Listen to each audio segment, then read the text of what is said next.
Morning good morning class. 9th class के बच्चों के लिए खास करके हम कोर्स बता चुके थे न्यूटन फर्स्ट लॉ। इस क्लास में आपको न्यूटन सेकंड लॉ और न्यूटन थर्ड लॉ के बारे में बताएंगे। तो what is Newton second law? उससे पहले थोड़ा सा बताना चाहते हैं momentum. What is momentum? Quantity of motion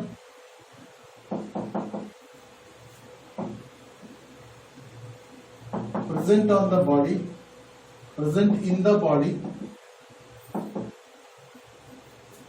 is called momentum. Quantity of motion present in the body is called momentum. Numerically it is equal to product of mass and velocity.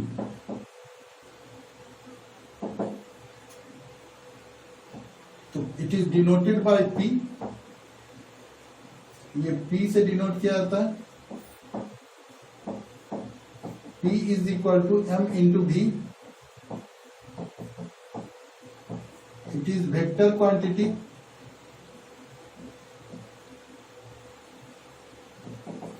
Its direction will be the direction of velocity.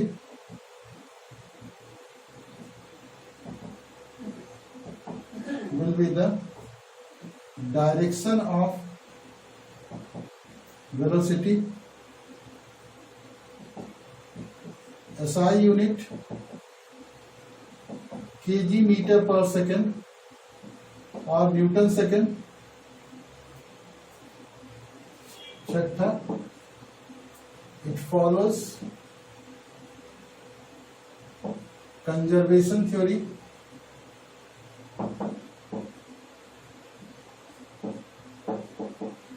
Change in momentum is called impulse.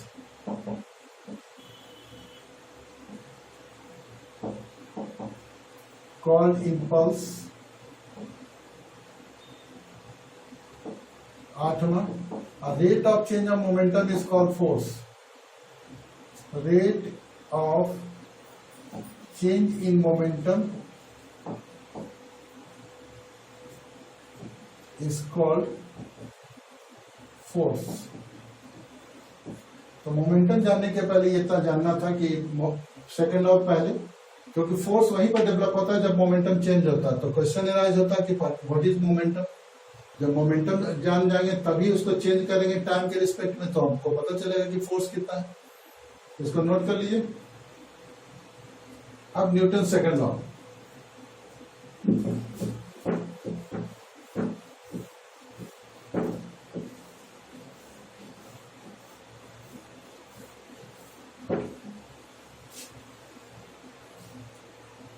Newton second law का statement क्या है? Time rate of change of momentum is directly proportional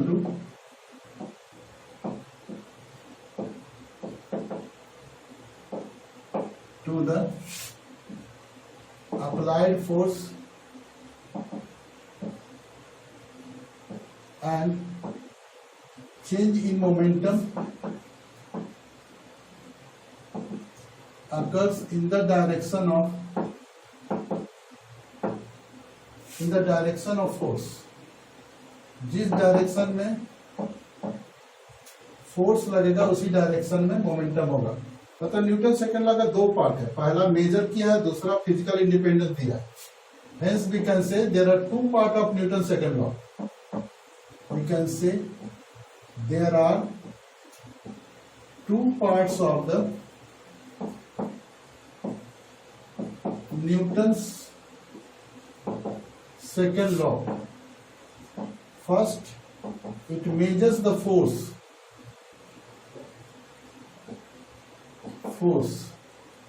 Second, it gives physical independence.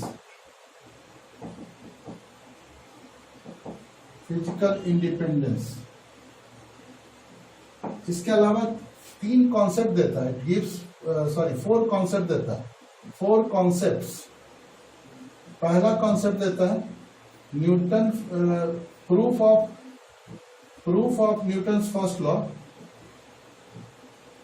Newton's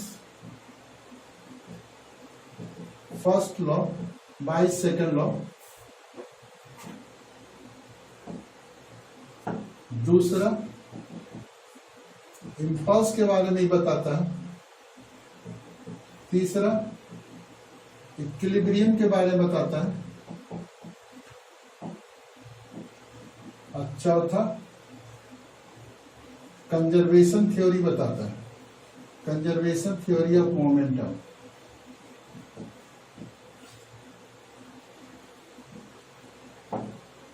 proof of Newton's first law by second law, impulse, equilibrium and conservation theory of momentum. और ये दो उसका law का part है, इसको note कर लीजिए। उसके बाद इसको हम मेजर करते पहला बताते हैं।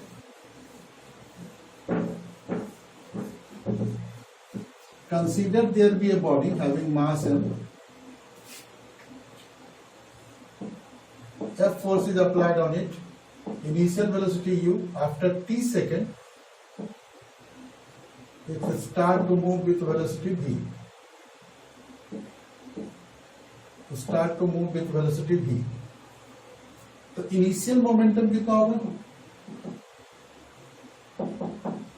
Initial momentum is equal to हो गया एम यू। फाइनल मोमेंटम कितना होगा? Final momentum is equal to M V. Change in momentum क्या होगा? M V minus U. Rate of change of momentum क्या होगा? Rate of change in momentum M V minus U by T.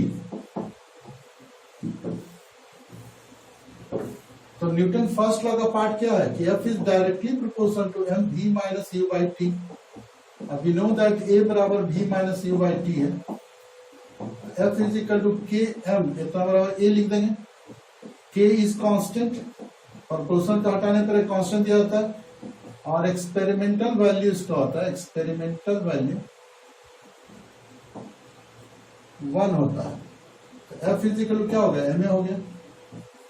तो ये major क्या किया, हम इतना फोर्स लगा गया तो एम इंटू ए होगा। एसआई यूनिट इसका क्या होता है? न्यूटन। सीजीएस यूनिट क्या होगा? Dyne. 1 Newton is equal to 10 to the power 5 dyne. हो सकता है एग्जाम में पूछे, इसको फिलअप का ब्लैंक है, कुछ भी है, हो सकता है डिराइव करना है तो लिखना होगा न्यूटन और डाइन। न्यूटन बराबर लिखना है केजी मीटर पर सेकेंड स्क्वायर, और डाइन का होगा ग्राम सेंटीमीटर पर सेकेंड स्क्वायर। सेकेंड स्क्वायर कर गया। न्यूटन 1 केजी बराबर 1000 ग्राम, और 1 मीटर बराबर 100 centimetre by gram centimetre. Gram को ग्राम से काट दे, centimetre centimetre. Newton by dyne. तो newton by dyne is equal to 1 2 3 4 5 10 to the power 5। देखो 1 Newton is equal to 10 to the power 5 dyne. आप लोगों को एग्जाम में पूछ सकता है डिराइव करने के, दोनों का रिलेशन बताइए। तो इस तरह से फोर्स को हम मेजर कर दिए। सेकंड पार्ट इसका बताता है कि physical independence of force, that means कि force of X axis will be independence of force of Y axis and Z axis. ये इंपॉर्टेंट है, यह मोमेंटम। तो second part give the physical independence of force. The second part gives the physical independence of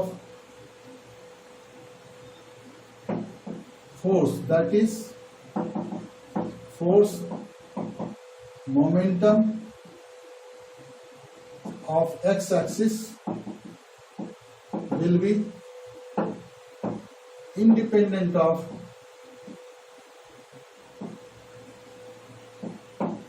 y-axis and z-axis। यही देता है। Second part में यही बताना चाह रहा है कि ये सब एक दूसरे पर डिपेंड नहीं करता है। इसका कुछ कॉन्सेप्ट था। पहला कॉन्सेप्ट था it give the proof the Newton's first law, proof of Newton's first law by second law. Question है ये, ऐसा एग्जाम में आता है कि prove that Newton first law by second law, because second law is a fundamental law. तो consider there be body mass m having f force लगाए, तो F बराबर क्या होता है, F is equal to mass acceleration. Consider there be body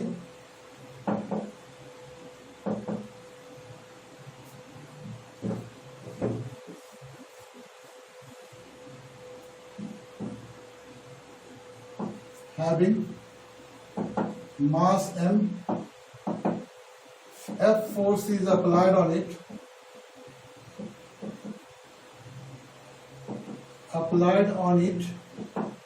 so that it starts to accelerate.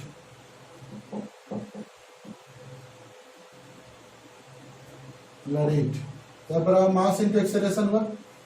तो अगर F is 0, if F is 0 हो जाएगा, that is ma is equal to 0, but we know that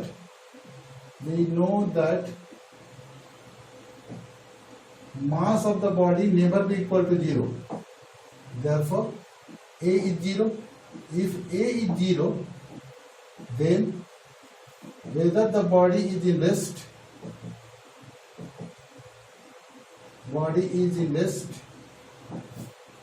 or moving with uniform velocity in a straight line,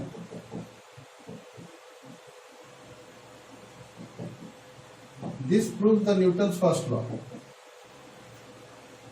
Newton first law यही बोलता है कि अगर external force ना लगे तो बॉडी या तो रेस्ट में रहेगा या यूनिफॉर्म वेलोसिटी में रहेगा in straight line, until and unless unbalanced external force is applied on it. जब तक उस पर नहीं लगेगा तब तक बॉडी रेस्ट में रहेगा यूनिफॉर्म। तो यहाँ भी अगर ये 0 हो जाएगा, F 0 रखेंगे तो ये 0 हो जाएगा, तो बॉडी या तो रेस्ट में होगा या यूनिफॉर्म मोशन में रहेगा। This prove the Newton first law. Second इसका पार्ट है impulse. When force is applied on the body, impulse का formula, when force is applied on a body,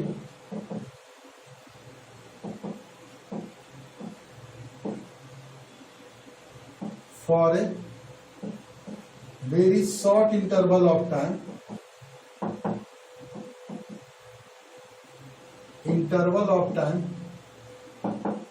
then it is called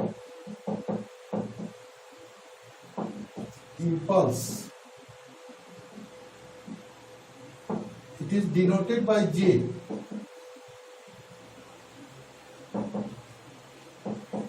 J is equal to F into T. If J is constant for two different force and time,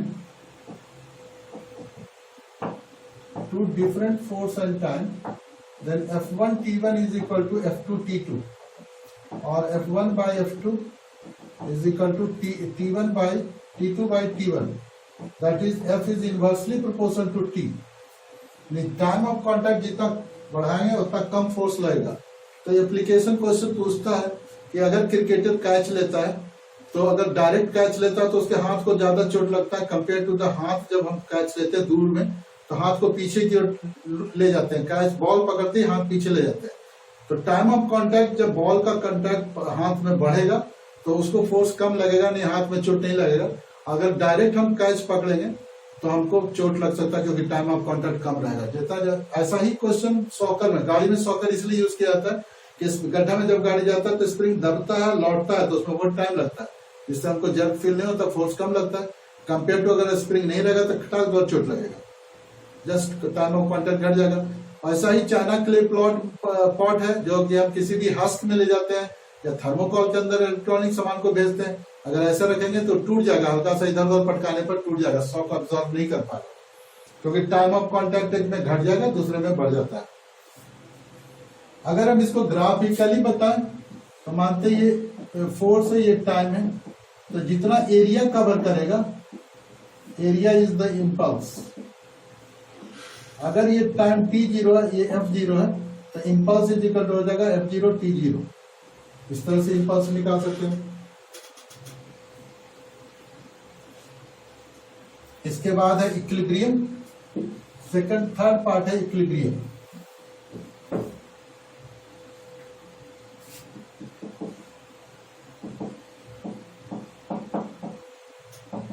When two and more than two forces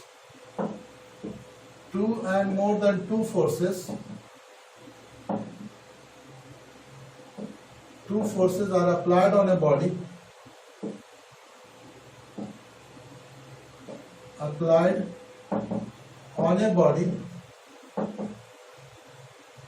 in such a way net force is 0,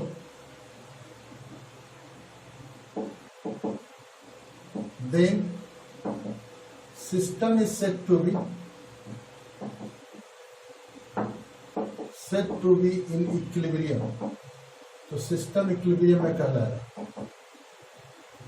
ठीक है, जैसे एक body इधर से F1 force लगा, F force लगा रहा है, इधर से भी F फोर्स लगा है, ये बॉडी रेस्ट में तो रेस्ट में रहेगा, और यूनिफॉर्म वेलोसिटी यूनिफॉर्म मोशन में तो यूनिफॉर्म में रहेगा। If it is in rest it will be in rest, and if it is in motion it will be in motion।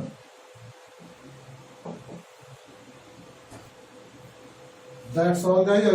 उसके बाद हम अगले क्लास में न्यूटन थर्ड लॉ पढ़ाएंगे। न्यूटन सेकंड लॉ पर जो भी क्वेश्चन बनता है आप बनाइएगा, और अगर आपको दिक्कत होता है तो ईमेल कर सकते हैं आप, उस पर ईमेल कीजिए mohansir.classes@gmail.com पर क्वेश्चन भेजिए। अगर आपको बनता तो ठीक है, कोई प्रॉब्लम होता है तो पर भी आप कमेंट जरूर कीजिए, लाइक कीजिए, सब्सक्राइब कीजिए। Thank you.